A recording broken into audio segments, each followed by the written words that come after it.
السلام علیکم ورحمۃ اللہ وبرکاتہ۔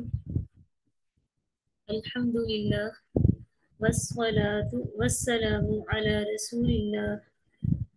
اشہد ان لا الہ الا اللہ وحدہ لا شریک لہ واشہد ان محمدا عبدہ ورسولہ نبینا محمد وعلی آلہ وصحبہ اجمعین آمین یا رب العالمین۔ جی، سب سے پہلے تو آپ کو رسول اللہ صلی اللہ علیہ وسلم کی وصیت کے مطابق تعلیم الحدیث کورس میں خوش آمدید۔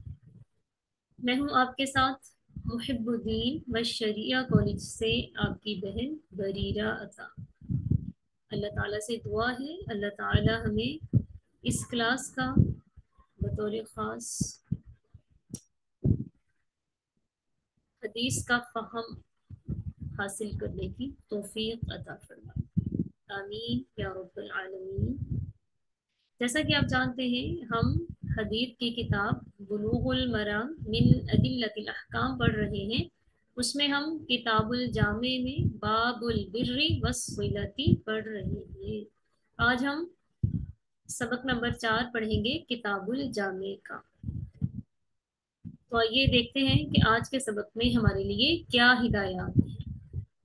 جی، آج ہمارا سبق یہاں سے ہے۔ وعن عبد اللہ بن عمرو رضی اللہ عنہما۔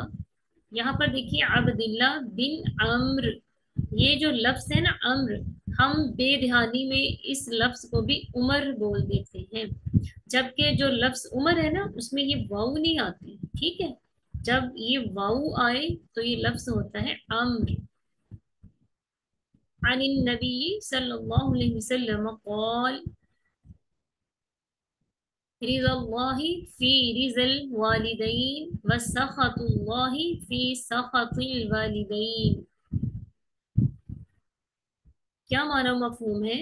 حضرت عبداللہ بن عمر رضی اللہ تعالی عنہ نبی صلی اللہ علیہ وسلم سے روایت کرتے ہیں، قال آپ صلی اللہ علیہ وسلم نے فرمایا، رضا اللہ اللہ کی رضا، فی رضا الوالدین والدین کی رضا میں ہے، وسخط اللہ اور اللہ کی ناراضگی، فی سخط الوالدین والدین کی ناراضگی میں۔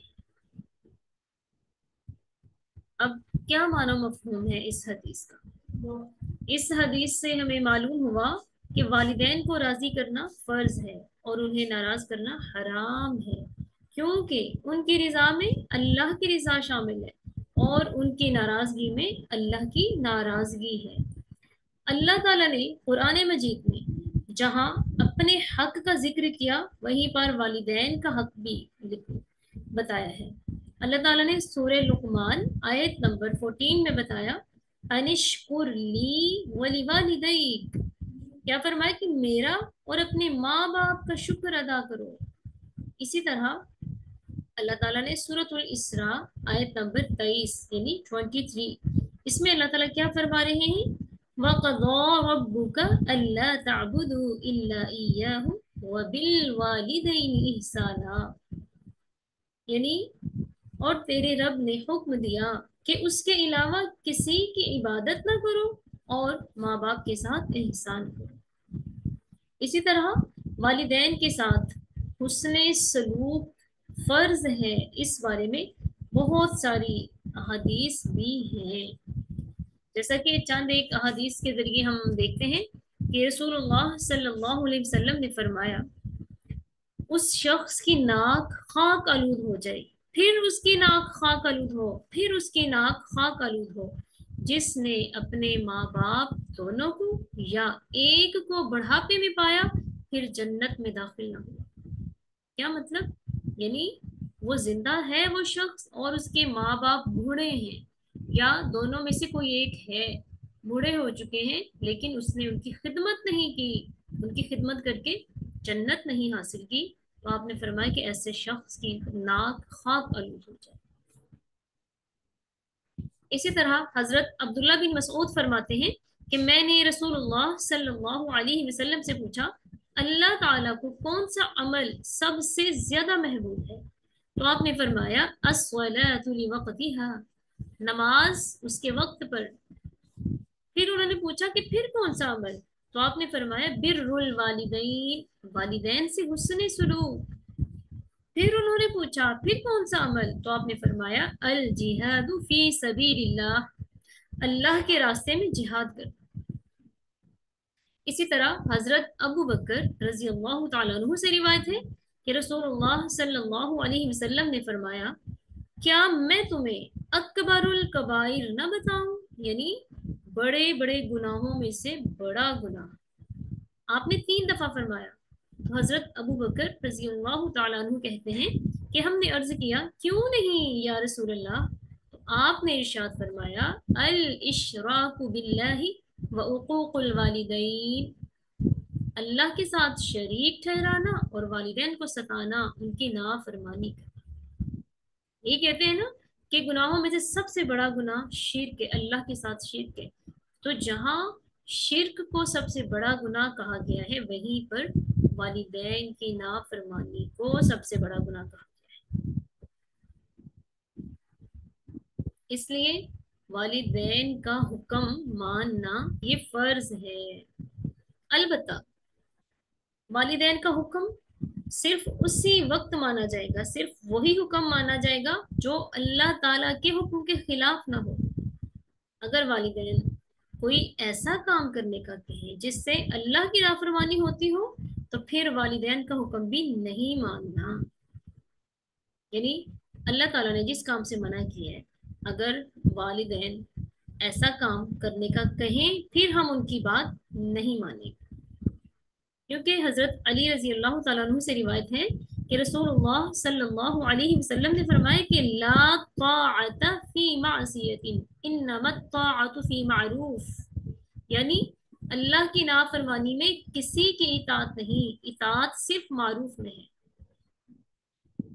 اور خاص کر اگر والدین اللہ کے ساتھ شریک بنانے کا حکم دیں تو بالکل بھی ان کی اطاعت جائز نہیں ہے، جیسا کہ سورہ لقمان میں اللہ تعالیٰ فرما رہے ہیں وَإِن جَاهَدَاكَ عَلَىٰ أَن تُشْرِكَ بِي مَا لَيْسَ لَكَ بِهِ عِلْمٌ فَلَا تُطِعْهُمَا، کیا فرمایا کہ اگر تیرے ماں باپ تجھ پر یہ زور ڈالیں کہ میرے ساتھ شریک ٹھہراؤ جس کا تجھے علم نہیں، تو ان کی بات نہ ماننا۔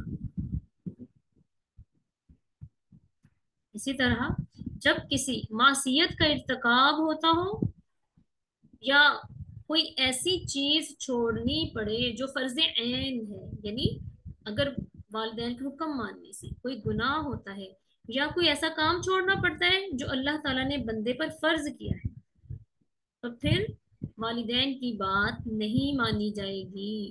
والدین کی اطاعت ان چیزوں میں ہے جن کا حکم اللہ نے دیا ہے، جو جائز کام ہے، ٹھیک ہے۔ یعنی اگر والدین کسی کو کوئی فرض چھوڑنے کا حکم دے تو ان کی اطاعت نہیں ہوگی۔ یعنی ایسا علم حاصل کرنا جو آدمی پر فرض ہے اور جن سے دین قائم رہتا ہے، جیسا کہ طہارت، صلاۃ، صیام وغیرہ، یہ سارے ایسے مسائل ہیں نا کہ جب تک ان کا علم حاصل نہ کیا جائے ہمیں سمجھ نہیں آئے گی، ہم ان پر عمل نہیں کر پائیں گے۔ تو اگر یہ علم اپنے شہر میں حاصل نہ ہو سکے تو ان کی اجازت کے بغیر سفر بھی کیا جا سکتا ہے، کیونکہ خالق کی نافرمانی میں مخلوق کی کوئی بات نہیں مانی جائے گی۔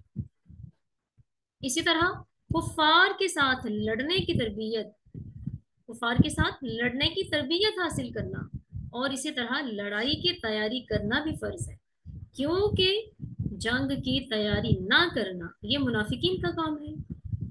جیسا کہ سورہ توبہ میں اللہ تعالیٰ نے فرمایا وَلَوْ أَرَادُوا الْخُرُوجَ لَأَعَدُّوا لَهُ عُدَّةً، یعنی اگر یہ جنگ کے لیے نکلنے کا ارادہ کرتے تو اس کے لیے کوئی نہ کوئی تیاری ضرور کرتے۔ اور پھر جو جنگ کے لیے تیاری کرنی ہے نا، اگر یہ تیاری اپنے شہر میں ممکن نہیں اور اس کے لیے سفر کرنا پڑ رہا ہے تو پھر اس میں والدین کی اجازت کی بھی کوئی شرط نہیں ہے۔ اگر وہ یہ سفر منع کریں تو ان کی بات ماننا جائز ہی نہیں ہے۔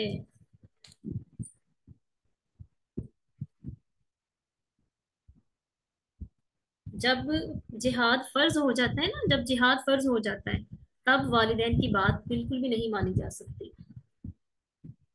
اور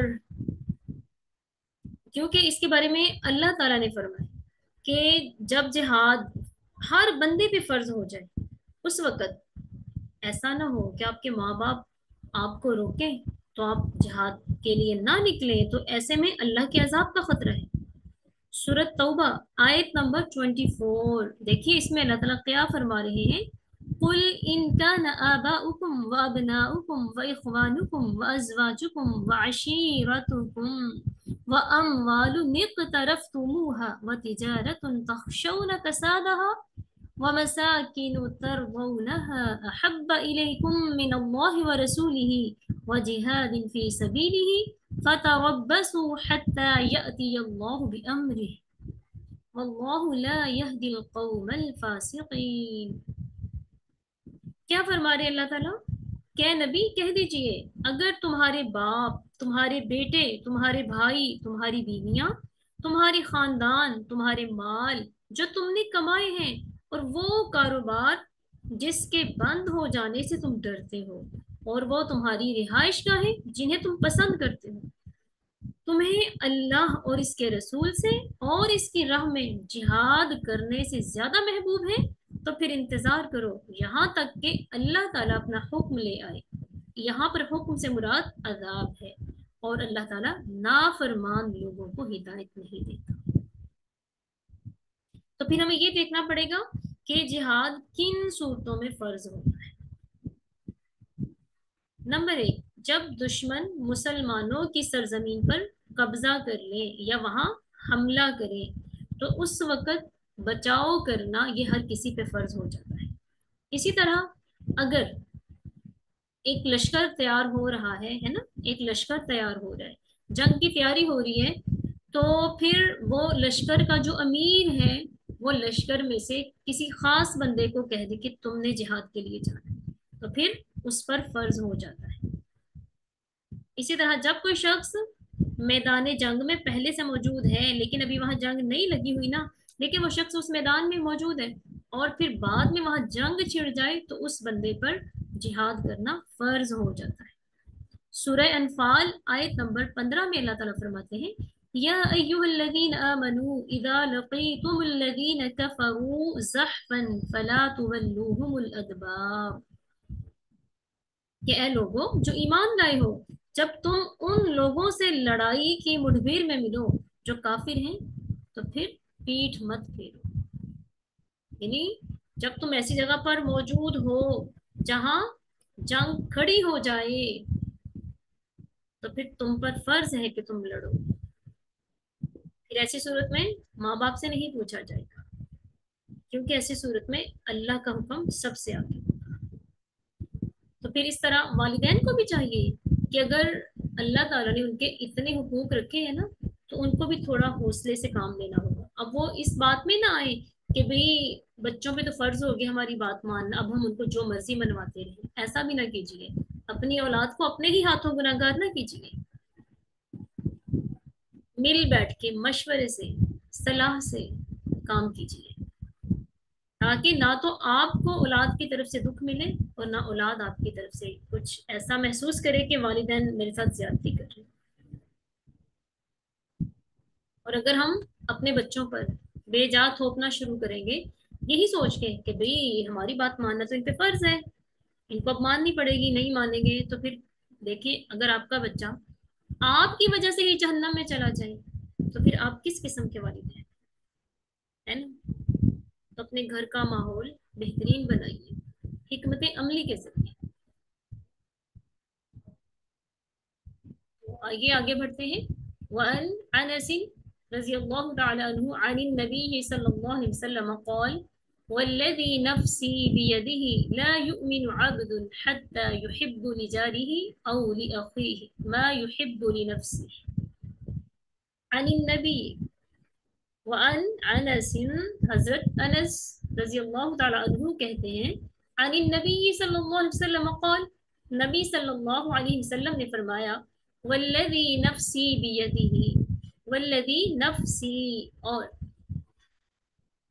قسم ہے اس ذات کی جس کے ہاتھ میں میری جان ہے، لا یؤمن عبد، کوئی بندہ مومن نہیں ہو سکتا، حتی، یہاں تک کہ یحب، وہ پسند کرے، لجارہ، اپنے ہمسائے کے لیے، او لاخیہ، یا اپنے بھائی کے لیے، ما یحب، جو وہ پسند کرتا ہے، لنفسی، اپنے آپ کے لیے۔ اب اس حدیث کا کیا معنی و مفہوم ہے؟ سمجھ تو آپ کو آ ہی گئی ہے نا، کہ ہم جو چیزیں اپنے لیے پسند کرتے ہیں نا، وہی چیزیں ہم اپنے بہن بھائیوں کے لیے، اپنے دوستوں کے لیے پسند کریں۔ اب اس میں جو یہ بات ہے نا، لا یؤمن عبد، کہ کوئی بندہ اس وقت تک مومن نہیں ہوتا، اس کا مطلب یہ نہیں ہے کہ وہ مومن ہے ہی نہیں ہے، مسلمان ہے ہی نہیں ہے۔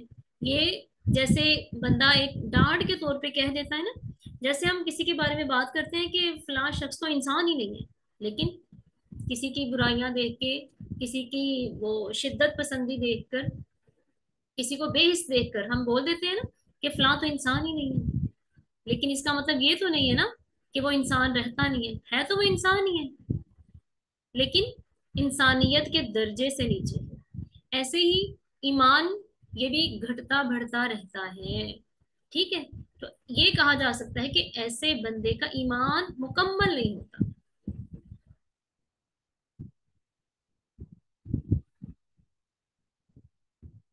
اس حدیث میں اپنے مسلمان بھائیوں کے لیے، یعنی بہن بھائیوں کے لیے اور اپنے ہمسائے کے لیے اسی چیز کو پسند کرنا ضروری قرار دیا گیا ہے جو ہم اپنے لیے پسند کرتے ہیں، کیونکہ ایسا ہوتا ہے نا، ہمیں شوق بھی ہوتا ہے کہ ہم اپنے بہن بھائیوں کو، اپنے دوست احباب کو کچھ نہ کچھ ہدیہ کریں، کچھ گفٹ دیں، لیکن جب لینے لگتے ہیں نا، پیسے لگنے کی باری آتی ہے نا، تو دل پہ ہاتھ پڑتا ہے نا، ہائے یہ میں اتنے پیسے اس پہ لگا دوں، اس سے اچھا تو میں اپنے لیے یہ کر لوں، وہ کر لوں، ہے نا؟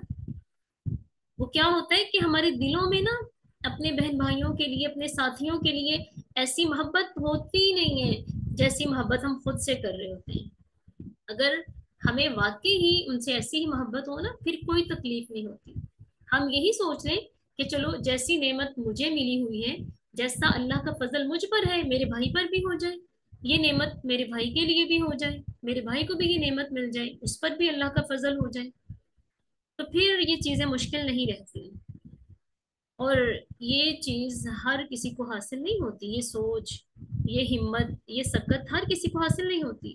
یہ صرف انہیں ہی ملتی ہے جو قلب سلیم رکھتے ہیں، جن کے دلوں میں دوسروں کے لیے دھوکہ، حسد اور کینہ نہ ہو، یہ چیزیں انہیں کو ملتی ہیں۔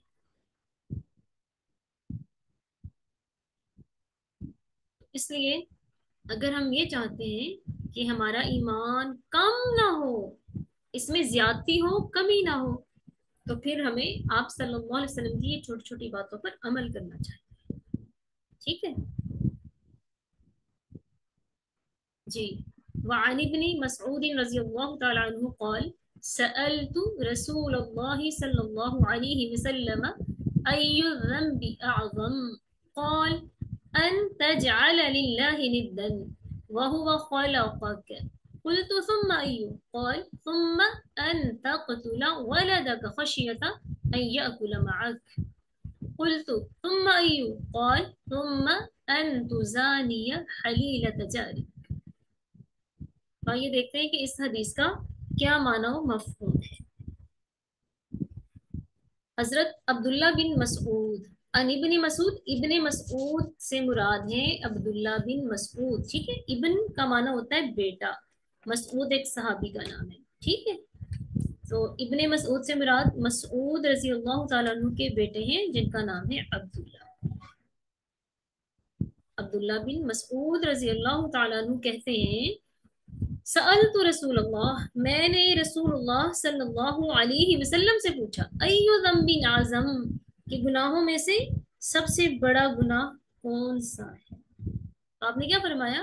ان تجعل للہ ندا، گناہوں میں سے سب سے بڑا گناہ یہ ہے کہ تو اللہ کے ساتھ کوئی شریک بنائے، وَهُوَ خَلَقَكَ، جبکہ تجھے پیدا تو اس نے کیا ہے. قلت، وہ کہتے ہیں عبداللہ بن مسعود کہتے ہیں قلت، میں نے کہا، ثم ایو، پھر کون سا، قال، آپ نے فرمایا، ثم، پھر، ان تقتل ولدک، کہ تو قتل کرے اپنی اولاد کو، خشیت، اس خوف سے، ان یاکل معک، کہ وہ بھی تیرے ساتھ کھائے گا.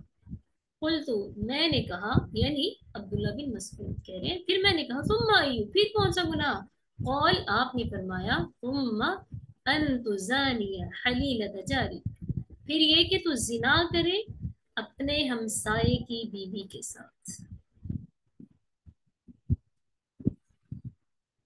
تو کیا پتا چلا کہ گناہوں میں سے سب سے بڑا گناہ اللہ کے ساتھ کسی کو شریک کرنا ہے. اور انسان کو یہ بات زیب دیتی ہی نہیں ہے کہ وہ اسی کے ساتھ شریک بنا لے جس نے اس کو پیدا کیا ہے، اور شریک بھی ایسے لوگوں کو بنا دے جنہوں نے کچھ کیا بھی نہ ہو. یہ سورۃ البقرہ میں اللہ تعالیٰ فرمایا ہے نا کہ فَلَا تَجْعَلُوا لِلَّهِ أَندَادًا وَأَنتُمْ تَعْلَمُونَ، کہ تم جان بوجھ کر اللہ کے لیے شریک نہ بناؤ، کیونکہ یہ جو شرک ہے نا یہ اتنا بڑا گناہ ہے کہ اللہ تعالیٰ نے اس کے بارے میں فرمایا ہے کہ ان اللہ لا یغفر ان یشرک به ویغفر ما دون ذلک لمن یشاء. سورہ نساء میں اللہ تعالیٰ فرماتے ہیں کہ اللہ تعالیٰ اپنے ساتھ شریک کیے جانے کو معاف نہیں کرتا، اس کے سوا جسے چاہے بخش دیتا ہے. یعنی شرک کے علاوہ جو بھی گناہ ہو اللہ چاہے تو معاف کر سکتا ہے، لیکن شرک نہیں معاف کرے گا، کیونکہ آپ کو معلوم ہے کہ شرک اتنا بڑا گناہ ہے کہ اگر انبیاء بھی اس کا ارتکاب کریں تو ان کے بھی تمام اعمال برباد ہو جائیں. اللہ تعالیٰ نے سورہ زمر میں فرمایا ہے وَلَقَدْ أُوحِيَ إِلَيْكَ وَإِلَى الَّذِينَ مِن قَبْلِكَ لَئِنْ أَشْرَكْتَ لَيَحْبَطَنَّ عَمَلُكَ وَلَتَكُونَنَّ مِنَ الْخَاسِرِينَ.